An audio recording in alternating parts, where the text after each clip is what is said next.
Oke, selamat pagi sahabat podcast APMD yang kami hormati.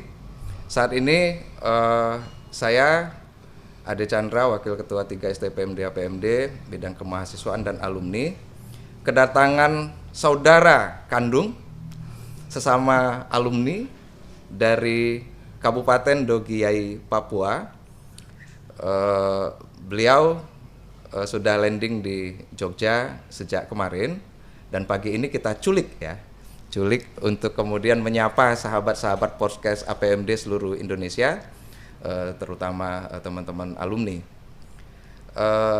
Beliau yang di sebelah kanan saya ini, selamat siang Pak Bupati. Selamat siang, Bang Chandra. Panggil abang saja ini. Ya, betul. Kebetulan satu alumni dan kakak saya ini. Ya, senang sekali Pak Bupati. Pak Bupati pulang kampus ya, pulang kampus. Dulu waktu kuliah saat libur semester kita pulang kampung. Pulang kampung. Nah, sekarang alumni kita undang ya, siapapun teman-teman dengan berbagai profesi mampir lagi ya ke alma maternya, kita sebut pulang kampus.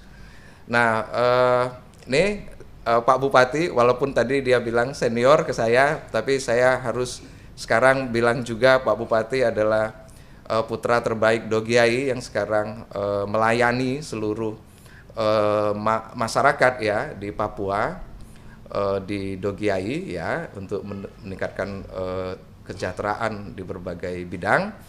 Ini nama lengkap beliau Yakobus Dumupa. Ya. SIP ya, karena S1 Ilmu Pemerintahan di APMD, dan sekarang beliau sedang satu tahap lagi dan hanya menghitung jam beliau akan melaksanakan ujian tesis ya. Ya, ujian tesis. Ya. Yang membanggakan sahabat podcast, Pak Bupati mengirimkan 25 ASN terbaik di Kabupaten Dogiyai sejak 2 tahun yang lalu untuk kemudian menimba ilmu di program Magister Ilmu Pemerintahan STPMD APMD kita tercinta ini. Nah, Pak Bupati, mohon kita diceritakan sebaiknya untuk adik-adik yang sekarang, Pak Bupati, terutama adik-adik yang masih kuliah di STPMD dan di manapun kampus-kampus lain di Jogja, tips apa yang Pak Bupati bisa pesankan kepada adik-adik, karena Pak Bupati sekarang menjadi top figur kita semua, terutama adik-adik Papua, agar cara belajarnya lebih baik begitu dan seterusnya. Silakan Pak Bupati. Baik Pak Chandra, terima kasih saya mendapat kesempatan pada hari ini untuk kebetulan bersamaan dengan saya ujian tesis ya. Ya, mencuri-curi waktu untuk kita bisa berbagi pengalaman, ya, berbagi inspirasi berkaitan dengan seluruh pengalaman hidup kita, tetapi juga harapan-harapan kita ke depan. Baik. Yang pertama, saya selalu percaya bahwa hanya dengan berpendidikan dan bersekolah kita bisa meraih hidup yang lebih baik. Oh iya. Itu satu hal yang sangat prinsip. Karena itu mau dan tidak mau siapapun kita berpendidikan, mengikuti proses pendidikan, bersekolah itu harus menjadi salah satu bagian yang harus kita lewati dalam seluruh kehidupan kita. Saya memberi contoh menjadi bupati seperti yang saya duduki sekarang jabatannya, atau menjadi dosen seperti Pak Chandra, ini melalui proses belajar. Betul. Tidak terjadi secara instan saja. Betul. Jadi hanya karena kita punya kemampuan tertentu, kita boleh menduduki jabatan tertentu. Betul. Atau dengan kata lain, kita menjadi orang atau manusia yang benar-benar manusia. Jadi atau menemukan atau menjadi manusia yang seutuhnya.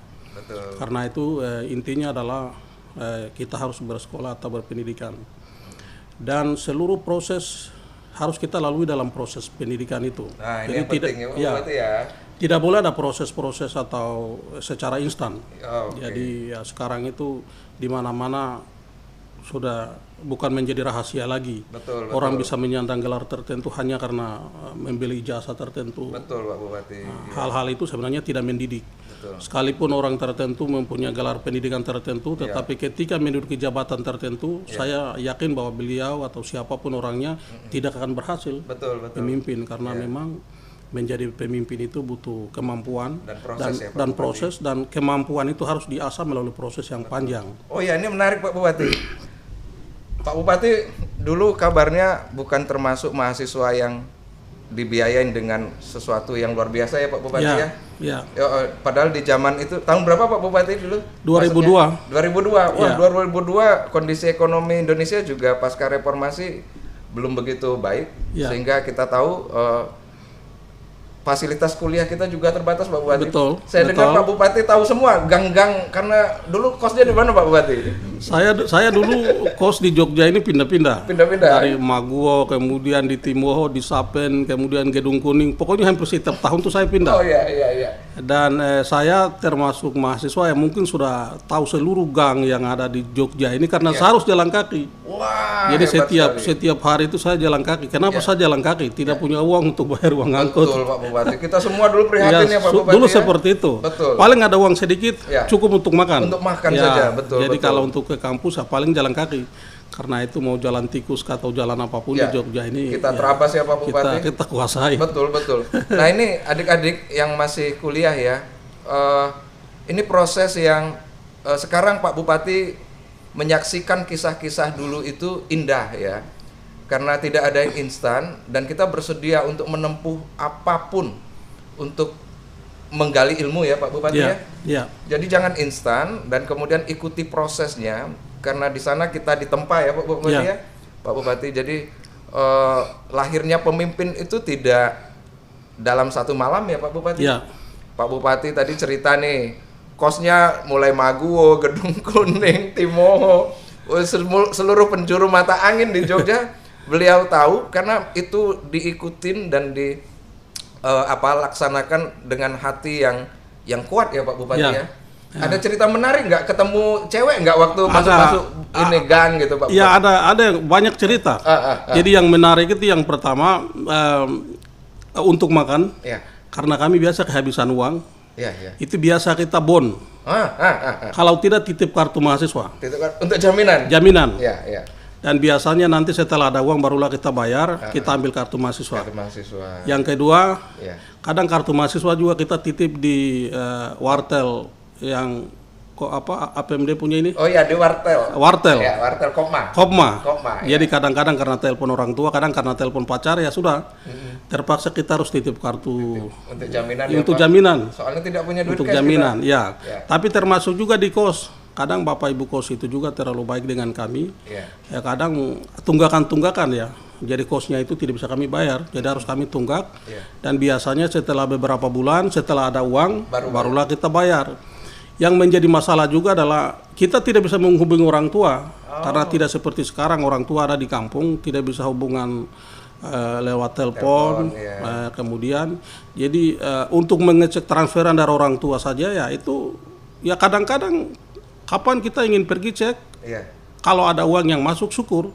Kalau tidak ya sudah. Kita tidak bisa cek ya. Kita tidak bisa tahu kapan uangnya masuk. Karena orang tua tidak bisa menghubungi karena dulu kami. Komunikasinya belum sedahsyat sekarang ya. Komunikasinya seperti itu. Kemudian ada cerita menarik juga dulu waktu saya tinggal di Maguwo Harjo. Karena harus jalan kaki dari Timoho sampai Maguwo Harjo itu cukup jauh. Jadi biasa lewat Babarsari, terus masuk ke sawah-sawah setelah Babarsari. Belakang itu ya. Nah, jadi biasanya saya kalau dari sini jalan siang-siang. Setiap ketemu ATM saya masuk untuk berteduh karena ATM itu full AC. Wah, pemirsa. Kalau sekarang kelas, jadi bukan untuk ngambil uang. Betul nih. Kalau sekarang adik-adik tuh kuliahnya sekarang sudah ber-AC semua, ruangan sudah sejuk. Pak Bupati hanya mampir di ATM ya yang dia lalui selama perjalanan dari kampus ke kos atau sebaliknya hanya untuk berteduh dan mendinginkan diri. Mendinginkan badan. Mendinginkan badan tuh, bayangkan teman-teman. Menarik sekali, bukan untuk ngecek duit ya Pak ya? Bukan untuk ngecek duit. Duit apa, tidak punya uang dulu. Kemudian biasanya di setelah Babarsari itu ada sawah. Ya ada persawahan. Biasa saya mampir di situ, kadang bantu para petani garap sawah. Ikut juga ya Pak Supaya Bupati? saya bisa dapat makan siangnya itu. Oh, Jadi begitu. Jadi kadang para petani itu beri saya makan. Iya, Ya sudah cukup lah untuk saya sampai sore bisa bertahan. Bisa bertahan ya Pak Bupati. Itu, Seperti itu. satu strategi survival Pak Bupati. Itu tadi teman-teman, karena ditenagai oleh keinginan kuat untuk menggali ilmu pengetahuan dan dinamika selama proses itu sebagai anak kos gitu ya, itu dilalui dengan cara-cara seperti itu. Nah, ini yang mengasah Pak Bupati, sehingga Pak Bupati kalau menemukan persoalan, saya kira selama beliau menjabat itu pasti ada fungsi-fungsi kreatif yang dilakukan ya Pak Bupati ya. Iya. Nah, Pak Bupati sudah berapa tahun nih menjabat Bupati ya sejak periode pertama? Saya sudah 3 tahun. Sudah 3 tahun ya. Tinggal 2 tahun lagi mungkin selesai 2 tahun masa untuk, jabatan. untuk periode pertama Pak Bupati. Periode pertama. Periode pertama. Kita doakan Pak Bupati terus lanjut ya. Kita akan dukung lahir batin jiwa raga bagi keberhasilan dan kesejahteraan masyarakat Dogiai ya. Nah, Pak Bupati mungkin untuk kita nih, adik-adik juga dan para alumni, tantangan apa sih sebenarnya selama Pak Bupati sekarang ada di struktur atas? Apa yang sering sekali menjadi kendala Pak Bupati? Meskipun kita mazhab kita tentang pemberdayaan dan pembangunan memang satu-satunya nih di Asia Tenggara ya. Kita bangga kampus kita masih konsisten sejak tahun 65 berdiri hingga sekarang. Tetapi dalam setiap periode pasti ada dinamika dan tantangan yang berbeda ya Pak Bupati ya. Betul. Nah, apa sih sebenarnya Pak Bupati tantangan paling besar agar nanti adik-adik yang masih kuliah ataupun alumni yang baru saja lulus itu ketika masuk ke lapangan pemberdayaan mereka tidak lagi bingung Pak Bupati? Iya. Ya. Yang pertama, saya bersyukur bahwa pernah berkuliah atau bersekolah di APMD. Iya Pak Bupati. Banyak ilmu yang saya pelajari, Ya. terutama terkait dengan bagaimana proses pembangunan dan pemberdayaan masyarakat itu bisa dilakukan. Ya, Pak Bupati. Itu sudah menjadi modal yang cukup untuk saya bisa terjun ke dalam dunia politik, kemudian bisa terjun bersama-sama dengan masyarakat dalam kapasitas sebagai bupati untuk bisa memperjuangkan kesejahteraan bersama dengan masyarakat di Kabupaten Dogiai. Yang menjadi tantangan terbesar yang saya alami adalah bahwa kehidupan dan masyarakat itu sangat dinamis dan selalu terjadi perubahan yang sangat cepat dari waktu ke waktu. Jadi kadang-kadang teori-teori yang kita selalu pelajari itu harus mengikuti proses kehidupan yang dinamis itu. Jadi kita harus selalu menyesuaikan diri dengan perubahan-perubahan yang beradaptasi dengan situasi yang selalu berubah terus. Nah, disitulah tantangan. Jadi karena itu yang sangat penting bagi saya adalah sambil memimpin masyarakat untuk membangun, pemimpin itu harus terus-menerus belajar, harus terus-menerus belajar, mengupdate terus pengetahuan yang dimilikinya, karena perkembangan masyarakat yang terus berubah itu juga kadang-kadang membuat banyak teori-teori juga ikut berubah. Dan ini harus dikawinkan dengan baik antara teori dengan proses perubahan yang terjadi di masyarakat dalam waktu yang sangat cepat itu. Harus dinegosiasikan. Harus dinegosiasikan. Harus dikomunikasikan. Dan itulah tantangannya sebenarnya. Jadi kadang-kadang ketika kita belajar di kampus, kita membayangkan suatu saat kalau saya menjadi pemimpin, kurang lebih saya bisa bertindak seperti ini. Tetapi setelah bertahun-tahun kemudian, kita menjadi pemimpin, situasinya sudah berubah. Kadang-kadang apa yang kita pelajari itu sudah tidak relevan lagi. Nah itu Pak Bupati sudah tidak relevan. Disitulah tantangan sebenarnya. Oke.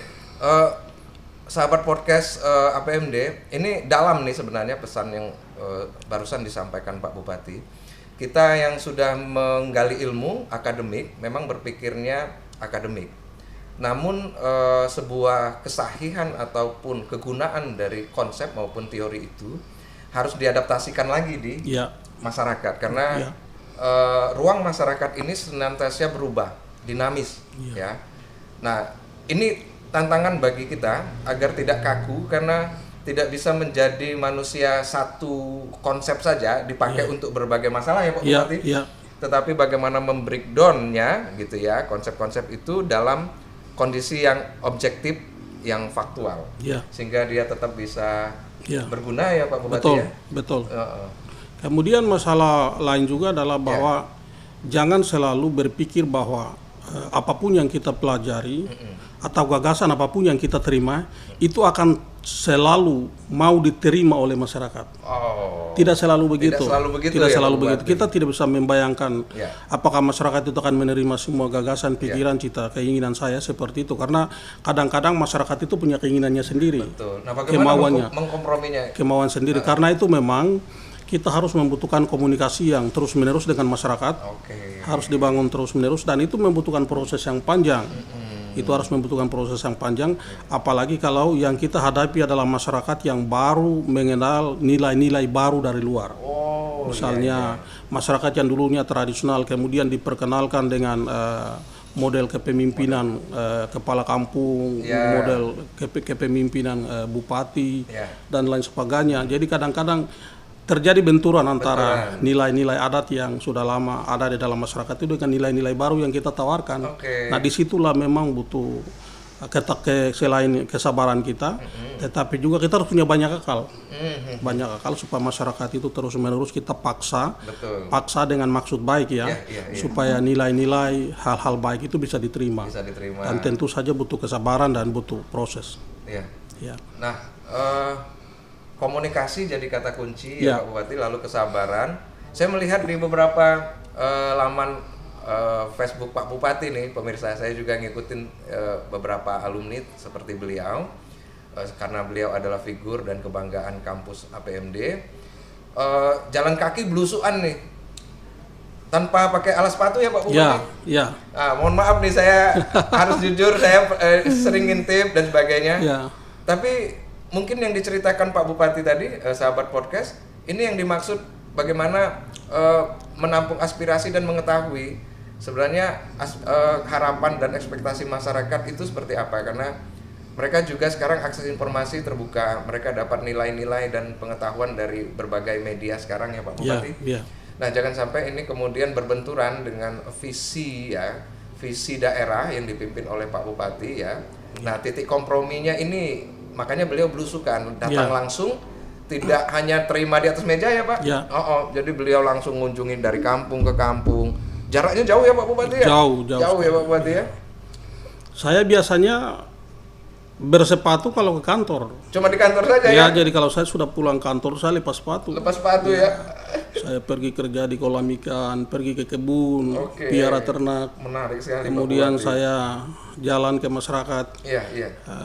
Jadi kebanyakan orang di Dogia itu ya tidak pakai sepatu. Mending bupatinya juga tidak bersepatu.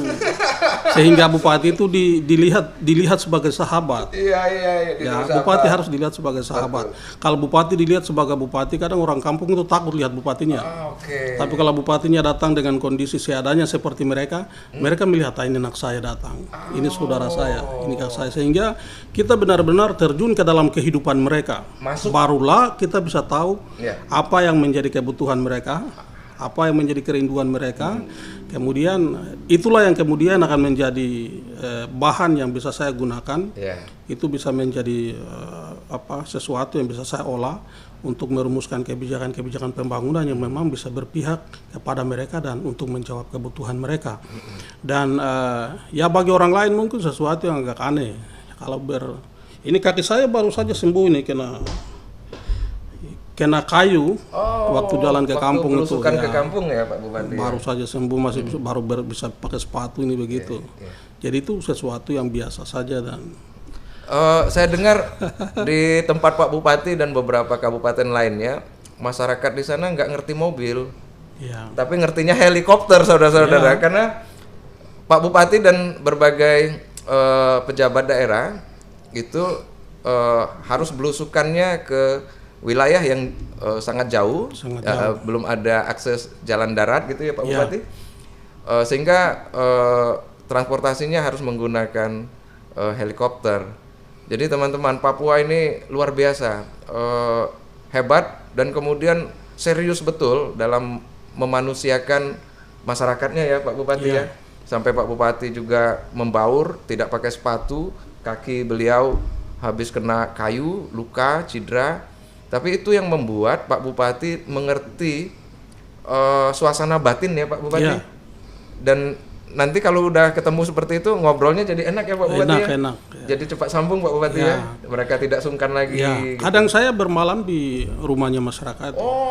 Jadi kadang pergi sudah. Jadi kadang orang bupati datang bilang santai saja, tidak usah repot-repot. Jadi bermalam sudah pagi jalan. Jadi betul, Pak Bupati, biasa begitu. Nah, kalau ada beberapa kampung kita, ada memang daerah-daerah terisolasi yang cukup jauh. Ini kita memang menyediakan transportasi udara ya, pesawat dengan helikopter setiap tahun itu untuk melayani masyarakat. Jadi selain itu bisa digunakan oleh masyarakat, tetapi juga bisa digunakan oleh kita pemerintah untuk bisa melakukan tugas-tugas kunjungan ke daerah-daerah dan terutama untuk yang sakit atau apa ya Pak yang Bupati? Sakit juga bisa dievakuasi dengan helikopter, walaupun biayanya mahal, tetapi ya kondisinya begitu. Betul. Yang penting melayani manusia, berapapun nilai uang itu tidak terlalu pusing kita. Ini dahsyat. Ya. Ini menarik. Yang penting layani orangnya diselamatkan, uang bisa dicari. Wah, catat sahabat podcast. Jadi teman-teman, ini makanya sekolah ini melahirkan pemimpin betul, pemimpin sejati. Kita pernah punya ini ya, referensi Pak Bupati. 30 tahun yang lalu di Jepang itu kaisar memerintahkan agar setiap rakyat harus dilayani. Tadi Pak Bupati bilang pelayanan, dan uang itu bisa dicari, tapi manusia harus diselamatkan. Satu ini rangkaian kereta itu hanya menjemput satu anak yang berada di ujung desa. Cuma satu loh pemirsa, tapi dia harus menghidupkan lokomotif berikut gerbangnya itu. Kosong semua pemirsa ya. Kereta api hanya untuk menjemput anak itu. Selama bertahun-tahun sampai anak itu lulus. Nah, setelah anak itu lulus pemirsa, barulah kereta itu menghentikan operasinya karena tidak ada lagi anak desa yang dijemput untuk sekolah ke kota waktu itu. Nah, ini sama sebenarnya cerita Pak Bupati itu. Pak Bupati menggunakan helikopter, Jepang 30 tahun yang lalu itu menggunakan kereta api. Bagi Pak Bupati, rakyat harus dimuliakan, harus dilayani. Pengeluaran keuangan bisa dihitung, bisa dicari ya Pak Bupati? Ya, bisa dicari. Betul. Kita rugi dalam rangka melayani itu tidak masalah ya Pak Bupati, karena ini uang untuk rakyat toh. Ya memang. Begitu Pak Bupati ya. Uang digunakan uang disediakan untuk melayani rakyat, karena itu semuanya kembalikan ke rakyat. Kembalikan ke rakyat. Yang penting rakyatnya itu diselamatkan. Minimal rakyatnya itu bisa sehat, bisa kenyang, kemudian bisa hidup ya cukup. Bisa cukup. Ya, daripada kita karena mencintai uang, kita merasa ini biaya tertentu mahal, padahal dengan biaya itu kita bisa menyelamatkan orang. Ya pilihannya adalah harus menyelamatkan orang dan mengorbankan uang berapapun jumlahnya. Betul. Seperti itu. Wah, ini luar biasa, ini dahsyat teman-teman pesan Pak Bupati ini. Kita berharap besok semua pemimpin di daerah ya, terutama alumni STPMD, jangan lupa ya semangat pelayanan yang dicontohkan dan sudah dipraktekkan oleh Pak Bupati Yakobus Domupa ini menginspirasi kita. Jadi jangan takut uangnya habis, yang penting masyarakat kita terlayani kebutuhannya. Martabat mereka jadi naik Pak Bupati ya? Jadi pendidikan mereka kemudian bisa memanusiakan mereka, membuat mereka mengerti apa yang harus dilakukan ya Pak Bupati ya. Nah, yang terakhir nih sebelum kita berpisah, karena Pak Bupati harus siap-siap untuk ganti ruangan karena beliau akan ujian tesis. Besok kita akan mengkonsolidasikan keluarga alumni Pak Bupati. Nah, Pak Bupati punya gagasan apa untuk rekan-rekan kita di Papua dan Papua Barat, Pak Bupati? Monggo. Jadi beberapa waktu terakhir ini memang saya sedang konsolidasi untuk mengumpulkan kembali alumni-alumni dari STPMD APMD yang tersebar di seluruh Papua, dan saya perkirakan jumlahnya cukup banyak, cukup banyak, bisa 200 sampai 300 orang, dan ini jumlah yang cukup banyak, dan kebanyakan dari mereka rata-rata sudah bekerja ya, kebanyakan di pemerintahan sebagai ASN ya. Dan ini sementara kami sedang berkomunikasi satu sama lain. Kami jadwalkan beberapa waktu ke depan, mungkin akhir bulan ini atau awal bulan depan, itu sudah kami bisa bertemu. Maka nanti per kabupaten kota kami mengundang dua orang untuk bertemu di Nabire. Ya itu titik ya tengah ya, bisa dari Papua Barat maupun dari Papua. Disatukan ya Pak Bupati ya? Disatukan. Jadi kami di Papua keluarga alumninya satu antara Provinsi Papua dan Provinsi Papua Barat. Baik. Kemudian kami akan membentuk kepengurusan keluarga alumni di tanah Papua. Nanti kami mungkin undang Pak Chandra. Siap. Bisa ke Nabire. Siap Pak Bupati. Ya, saya akan datang. Saya perintah Pak Bupati, saya harus tunduk ya. Iya, harus ke Nabire. Harus. Kita nanti membentuk Korwil? Korwilnya di sana. Baik. Dan saya kira setelah Korwil memang banyak hal yang kami harus lakukan. Cita-cita saya alumni APMD harus memberikan sumbangsi yang cukup besar bagi proses pembangunan di Papua. Di Papua, betul. Jadi ada banyak kegiatan-kegiatan sosial, terus untuk apapun kita bisa lakukan. Yang penting kita semua berkumpul bersatu dalam satu keluarga alumni itu. Kepengurusannya jelas. Setelah itu nanti agenda juga jelas. Banyak hal yang saya kira bisa kami lakukan. Betul. Terima kasih sekali Pak Bupati. Ini agenda dan peluang ya bagi adik-adik yang masih kuliah maupun yang belum kuliah ya Pak Bupati. Mari kuliah di APMD, karena kalau adik-adik dari Papua, baik Barat maupun Papua, di tanah Papua, nanti dengan terbentuknya Korwil ya di tanah Papua, kita berharap nanti Korwilnya langsung Pak Bupati karena beliau menginisiasi gitu, dan kemudian kita kasih kewenangan untuk mengkonsolidasikan dan mengagendakan kegiatan-kegiatan ke depan.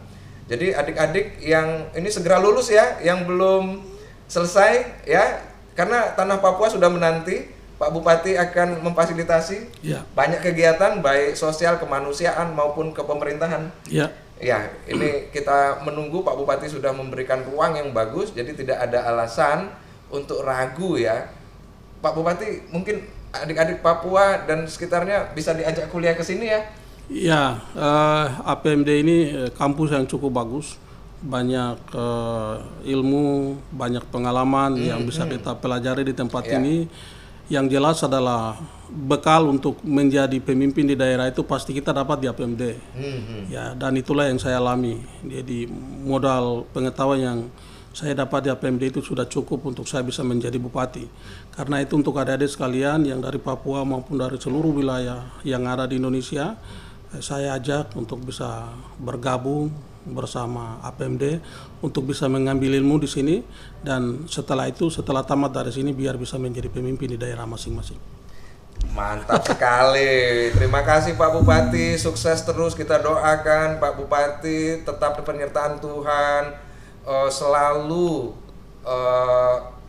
merawat semangat melayani tadi ya Pak Bupati ya. Kita doakan keluarga dan sahabat-sahabat yang ada di Papua, khususnya Dogiai gitu ya, itu dengan sentuhan Pak Bupati bisa kemudian semakin sejahtera, dan Papua serta Papua Barat khususnya Dogiai berkontribusi untuk pembangunan NKRI ya Pak ya. Ya, kita doakan Pak Bupati sukses dan lancar, dan ke depan bisa kita podcast lagi nih, ya kan enak dengan Pak Bupati nih, ini bro sendiri nih ya, mumpung di sini nih saya panggil bro gitu ya. Monggo sahabat-sahabat yang lain alumni kalau pas lagi ke Jogja, kita culik nih sekitar 15 menit podcast seperti ini ya, jangan ragu apapun profesi teman-teman ya, kita kumpul di rumah besar kita di STP AMD APMD. Ya, sampai jumpa, terima kasih dan mohon maaf jika ada kekeliruan. Salam berdesa ya. Selamat siang. Selamat siang. Selamat siang.